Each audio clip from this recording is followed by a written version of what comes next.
பெங்களூர்ல இருக்கிற கிருஷ்ணர் கோவில் கொடிமரம் எவ்வளோ பெருசு பாருங்க. நான் போயிட்டு இருந்தேன் இந்த வருஷம். இது வந்து தங்க கோபுரம் மேலே ஃபுல்லாக எடுக்க முடியல என்னால். ஆனால் கிருஷ்ணர் கோவில் எடுத்தவங்களே நிறைய அப்பார்ட்மெண்ட்ஸ் இது. அவங்க எழுந்த உடனே காலையில் பார்ப்பாங்க, நம்மளால் அது முடியாது. இதுதான் வந்து கோவிலோட மெயின் என்ட்ரன்ஸ். இது வழியாக தான் போகணும். எல்லாரும் செல்ஃபி எடுத்துகிட்டு இருக்கிறாங்க. முதல்ல வந்து பெருமாள், அவரை பார்த்துட்டு தான் அப்புறம் போய் நம்ம கிருஷ்ணரை பார்க்கணும். ஆனால் எடுக்கக்கூடாது, நாங்கள் தெரியாமல் எடுத்தோம் இதை. கிருஷ்ணர் கோவில் உள்ள இங்கேயும் வந்து சுத்தமாக செல்ஃபோனே அலோட் கிடையாது.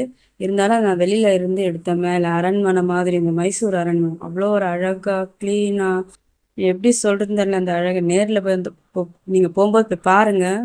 ரொம்ப ரொம்ப சூப்பராக இருக்குது. இது கிருஷ்ணரும் ராதையும் எடுக்க முடியல என்னால், ஏன்னா அங்கே பார்த்துட்டே இருந்தாங்க.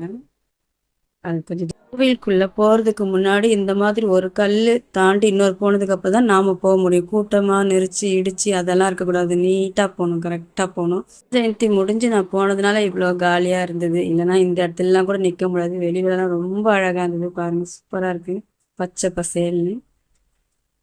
இனிய இரவு வணக்கம். இன்னைக்கு கிருஷ்ணர் கோவிலை பற்றி பார்த்தாச்சு.